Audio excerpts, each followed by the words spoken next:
Welcome back to another episode of the Girl Power Alliance podcast. I'm super excited about my beautiful guest today. She's doing some remarkable things. Let me tell you a little bit about Lauren. She is a wife and a mother of 4 kids. They're 10 and under. We could stop there.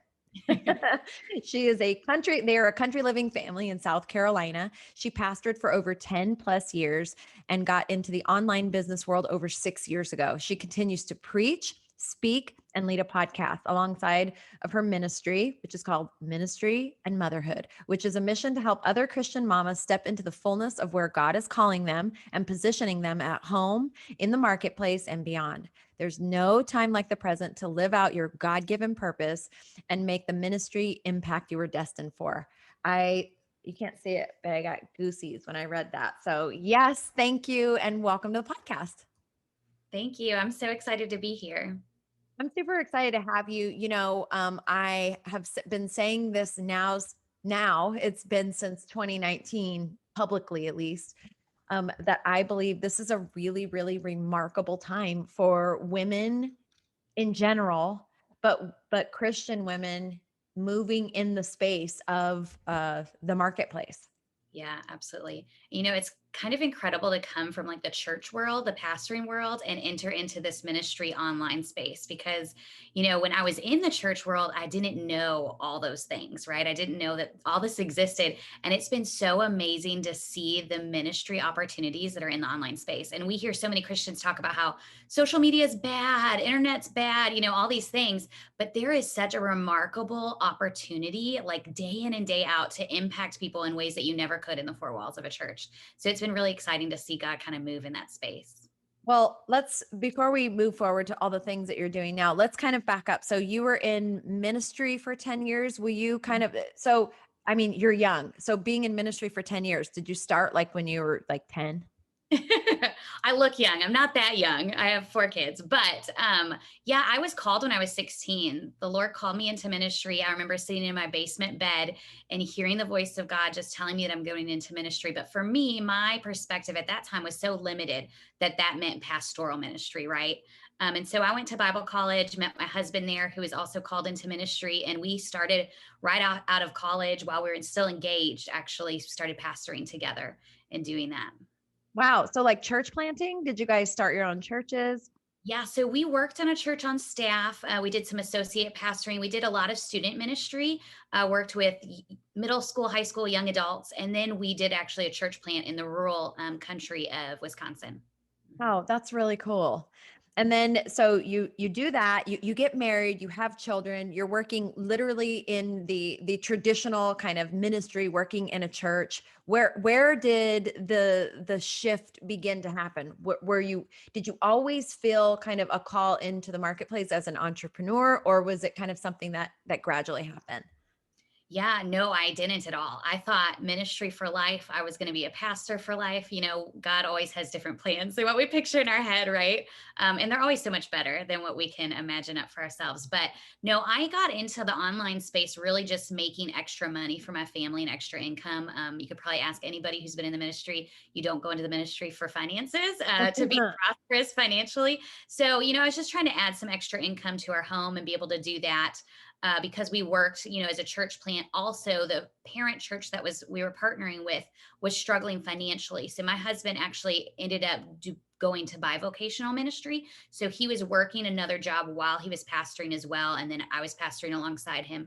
And so, that kind of got us a little bit like 1 foot out the door of pastoral ministry. And then God just out of nowhere kind of called us to move across the country and to leave vocational ministry and kind of step out of that. And that was really really a hard thing to go through in that process. But it was so beautiful because God brought me kind of full circle into, the online space. I was just serving clients and doing more, customer service type things online and having my business that was really just making ends meet. But God started to reveal to me how necessary it was to begin to use my gifts and my calling in that space and really kind of revolved it and moved it all along to where it is now. Which is do you do coaching? What is it specifically that you're doing I know you have a podcast and your podcast supports what you're doing in your business, correct? Yeah. Yeah. So I do coaching and mentorship. I really am much more of a mentorship heart. I think that comes from the pastoral background, but I do that one on one. I have some group programs as well, and really just kind of minister to my group as well. I have a free community on Facebook that I love. That's all my heart to be able to minister to these moms to really just start taking action. And so that's kind of what I do is speak alongside that as well. Wow, that's it's really exciting for me to hear this because this, this is my heart is empowering women that maybe have heard the call and aren't sure what to do or aren't sure like, is this you really calling me, God? And I feel like what we have been told specifically as women, if you grew up in the church or you just became, I think it's shifting, but if you've been around the church for any period of time, kind of being a woman and wanting to be in ministry and also having the desire and or need to create an income, there was this kind of mucky water that you felt like you were stepping into. And I just know from my own experience, um, for most of my time in the church, really feeling called to serve. Like I just felt called, whatever you want me to do, God, I'll serve. And so, I would step up to lead a table or start a group and do all these things. And it just never was a fit. Like Yeah. it would be okay, and I was happy to serve, and I would serve kind of uncomfortably thinking, well, I mean, you're in service. It's not supposed to be this great, wonderful, fulfilling thing because you're serving. But it was like trying to fit a square peg into a round hole for me, specifically in that space. However, outside of that space, in the business world, in the entrepreneurial world, I just felt like the glove fit perfect. I was like, this is me. This is me. How can I be both? I guess I'm not meant for ministry. This is what I told myself. And I feel like, you having actually pastoring, you pastored and then moving into the business space. Are these can you relate? Like, did you ever feel like that? Yeah, absolutely. And I think adding the mom in there too is like a whole nother thing. I Yeah. just recently had a client tell me, I felt like there was no guilt free zone. I Yeah. felt guilty when I was home because I wasn't fulfilling the things God was putting on my heart. I felt guilty when I was at church because I wasn't home. I felt guilty when I was working on my business because I wasn't spending time with my kids. Yes. And it really is when you are a multi passionate woman and God has given you gifts and the desire to accomplish things and the desire to use those gifts and to make an impact, it's really hard to feel like there's something available for you. And a lot of times we try to fit into a mold that other people have given us, Yes. whether that's in the church or what or people we look up to or authors or whatever it is that we see, or even things in the Bible. And that's not where God has created us, right? Every one of us has unique purpose. And so when we try to do exactly what somebody else is doing, we're missing out on what God has for us. But I really do think that there is such a unique calling that God gives moms and women in the marketplace that desires them to find fulfillment not only in their business and in making money and being successful, but also in feeling like they're the mom that they're called to be. And Yes. when they're not fulfilling that role outside of the home, they can't be the mom that God has called them to be or the wife that God has called them to be because they're missing such a vital aspect of showing that to their kids and exemplifying that for them. It's so true. And I for many, many years I would read Proverbs 31 and I was angry. I was like, I curse this verse, God. Like, how am I supposed to be all these things and be great at all these things? And I had this real limiting belief that like this kind of I think I feel now that it was a lie. It was a lie from the enemy telling me, look at you're supposed to do all these things. And then one day God like flipped it on me. He literally like tore the almost blinders off of my eyes and he showed me that it's not a have to, it's a get to. I believe that God created women so uniquely that we actually can do a lot of things and we can do all of them well. And that doesn't mean to run around like a chicken with your head cut off. I rebuke the spirit of busyness that everybody puts on their life. But I was having a conversation with a woman this morning, and I do multiple things. I don't have any littles at home anymore. My littlest one is 18 and she's at home. So I'm out of the space of homework and baths at night and all of that. And those I look back on those seasons and I really miss them. I miss that season. So but I believe that God has actually gifted women with the ability to do so many things and do them well. And I think it's just kind of a shift in your mind that when you're home with your kids, you're 110 home with your kids. When you're out doing whatever it is, whether it's a job or a business, you're 110 doing that thing. And we actually are capable of doing so many things. Now, mind you, doesn't mean we do them alone. You have support systems and help. And, even in Proverbs 31, she had helpmaids. Like she had a tribe of people that were helping her to get all this stuff done. So I think women are amazing. Yeah, absolutely. And I think that all it takes is a little bit, preparation and planning and getting disciplined in some of those things. And so I think that a lot of times we think, hey, there's this perfect like program or 12-step system to help me manage everything I need to manage. But that's just not the way it works, right? God made us unique. And because of that, there's unique things that we can do and tweak to make our life manageable. And that's one of my favorite things to work with ladies to do is to feel empowered that hey, they can have the freedom to do all these things and they can actually be accomplished in it. They can get things done and not feel stressed and like they're running around all the time with their head cut off.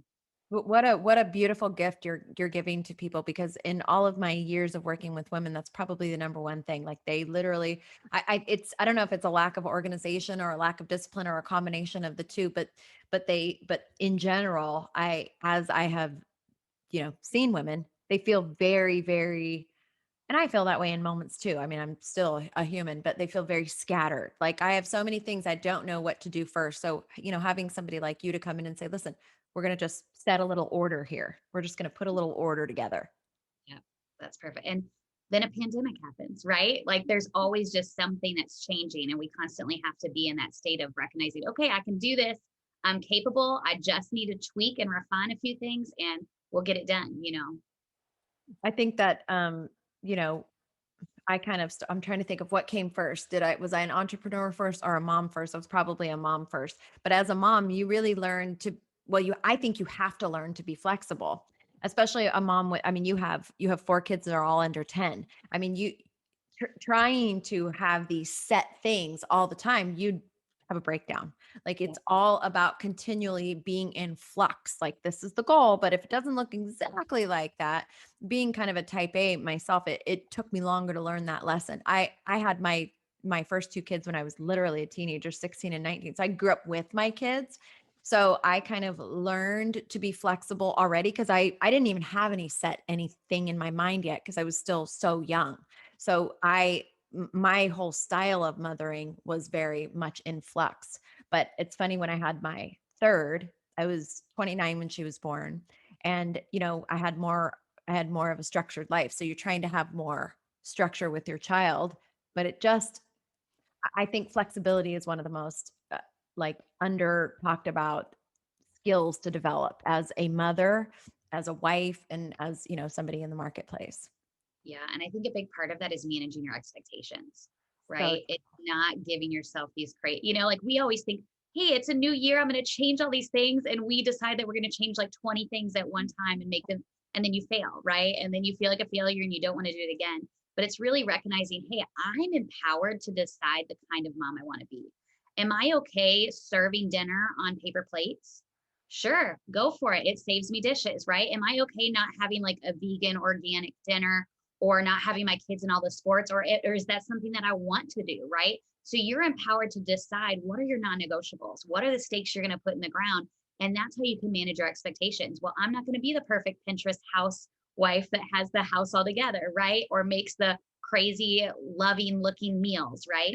But you get to decide where you're going to fail, and that's how you set up your expectations to know, okay, things aren't always going to go the way they go, but these are the things I'm drawing a line in the sand and deciding that I am going to make sure these happen in my home and in my business and in my ministry. doesn't it sound like such common sense? But I feel like we need somebody like you in our lives to give us permission to have the common sense. Yeah, for sure.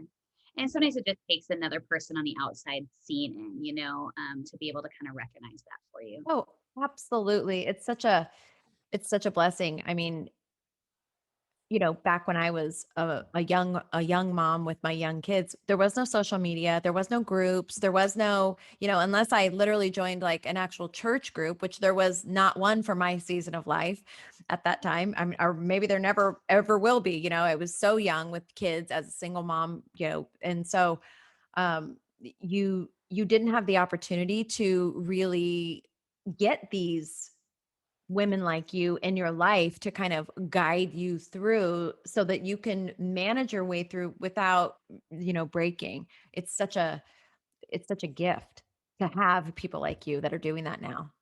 Yeah, absolutely. And frees you from that isolation, right? Feeling like you're all alone in doing this. We can see now in the online world, oh, there's so many other moms that are doing it, right? They're making it happen. They're having businesses, they're making a kingdom impact, they're being great moms. And so it's possible. But when we didn't have all of that before, you get so isolated in that season, where you just feel like, man, I don't know if anybody could understand what I'm going through. Absolutely. And the Bible tells us, we need to we need to have good counsel. We need to be surrounded by other people. And I also think it's funny with us here in kind of the Western society, the way that we live, we and it might be changing slightly, but we live very independently. You go Mhm. into other parts of the world and they live in community. They have multi generations living in their homes, and they have multi family members living in a very, very close proximity, and they all help each other, right? Like you have people literally living close so that they can support and help the other people. They go to the auntie's house, they go to the grandma's house because they're close. And I haven't lived in that world. My daughter lives in Florida. My mom lives an hour from me. Like it's not like, you can, I mean, help is available, but it's just a different world. So to have these communities that you create via social media or in your neighborhood or in your church, I believe they're life changing. Absolutely. Yeah, for sure. It's walking alongside people in the same space, right? Aspiring to grow together. Instead of, I always student ministry. So I go back to the youth ministry because we did it for so long. You can always say, hey, you show me your friends, I'll show you your future.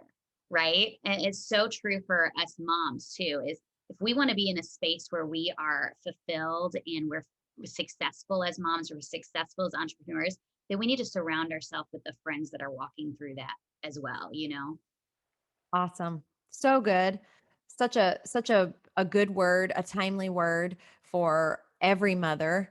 I remember, many moments feeling like um, I'm all alone and nobody has any idea what I'm going through, and my list will never end, and this season will never end.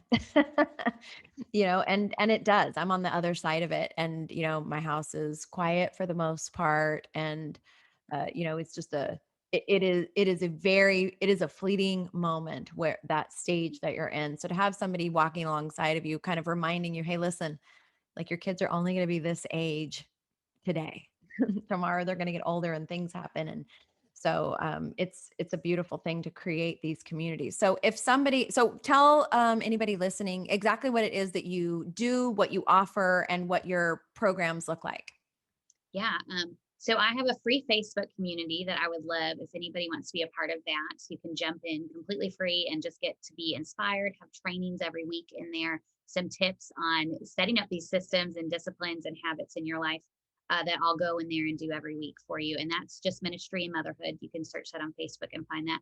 But also, if you go to laurenapple.org, that's my website. It will kind of explain my group coaching program. It's a 4-month program that really is about getting clear and confident on the purposes God has for you in your home, outside your home, in your business, and what that looks like.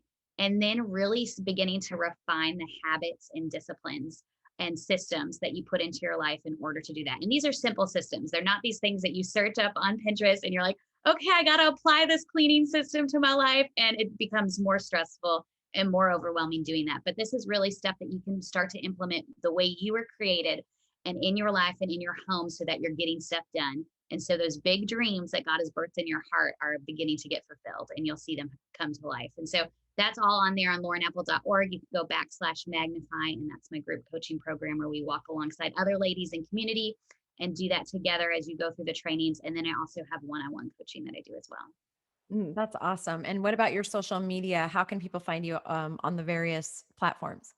Yeah, so the main other one that I do besides my podcast, that's Ministry and Motherhood as well. So you'll be able to see that there if you search in any place that you listen to your podcast, but is Instagram, and that is Ministry in the letter N Motherhood on the Instagram handle as well. That's awesome. And don't worry if you don't have to write it down. All of her information will be available. If you're listening to the podcast, it'll be in the show notes. And if you're watching this on one of the video channels, then it'll be right below. You just click on it. Easy peasy. And if you're listening to this on the website, same thing. It's all in the information right there. And you can just click, find her, connect with her, and really take the opportunity. I just want to say this. I feel like I'm supposed to say this. If you're feeling a nudge, if you're listening to this or watching this and you're feeling a nudge, then that is a confirmation for you. Like take the step, reach out. I God designed us to live in community and to be surrounded from, with other people and to learn from other people and to be taught from other people. And so, you are not meant to go it alone. You are not meant to go the journey alone. There, there are people like Lauren out there who spend her lifetime serving you to help you to get, through what you're going through or to the next step. So reach out, connect with Lauren, and just watch things turn around in incredible ways. I appreciate you so very, very much. Before we leave, okay, before we end this podcast, if you could tell somebody that's there's a mom listening right now, and she's got this thing. She's like, I have this idea for a business or this dream or this passion. But I don't want to sacrifice, being a mom to my kids. What's the first thing I should do? Well, I think the first thing you should do is really just thank God for that. Recognize that that is not a lie from the enemy. It's so easy to get trapped in this idea that, hey, this is selfish, this thought or this feeling or this desire that I have. And so it's not really from God because I'm meant to do these things and fulfill these things. And a lot of times when it's a scary step, even just speaking it out loud, the first thing you should do is speak it out loud. Say, okay, this is what God's calling me to, and this is what He's put on my heart. But also to recognize, hey, in that scariness, that is when you're going to find the fulfillment that God has called you to. And so speak it out, tell somebody that you want to be a part of it, and then really start to submit in prayer every single day to God, saying, okay, God, what is the next step for me? What is the door you have for me? I think, again, like what we said before, surrounding yourself in community. So finding a community of people that are in similar places and spaces, not because you want to emulate what they're doing, but because you want to walk alongside them, support them, and get encouragement from them as you're going through it as well. Beautiful.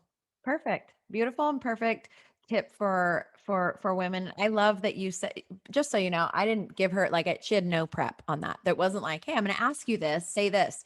And I think that your answer was so incredibly perfect because this is what I speak to people all the time. And I agree with you 110%. Like the enemy wants us to go, that's not of God. How selfish of you. You have this beautiful family. How dare you have any desires outside of there? And a lot of women don't. They are called into the home. It is their every breath. They love it. And that is where they're at. Sometimes for a season, sometimes their whole lives. But if you are one of the women that is called to that, and it's not either or, you are allowed to have and I just bless those words that came out of Lauren's mouth. Like, go back, rewind this just slightly, go back and listen to it again and allow that to really just seep into your soul. And thank God that you got to listen to this today as a confirmation to what it is that God is calling you to, because you are needed. You're needed in the world. We all have these unique abilities, even if it might look kind of the same. Like you're a coach, she's a coach, or you're in health and wellness, she's in health, but it's not the same because there's only one you. God Yep. made you unique and beautiful and special with gifts and talents that only you have. And so you are needed in the marketplace, in ministry, in the world, in your home. You are so valuable and needed. So Amen. thank you so much, Lauren, for doing this today. I appreciate you. I'm so happy for what you're doing in the world, what you've done basically since you were 16 years old, listening to the call and really allowing God to kind of like mold you into all these different directions and do all these things. Thank you for being just obedient and serving and bold. I just appreciate you for being such a blessing. Hey, thank you for having me on. It's been such an honor.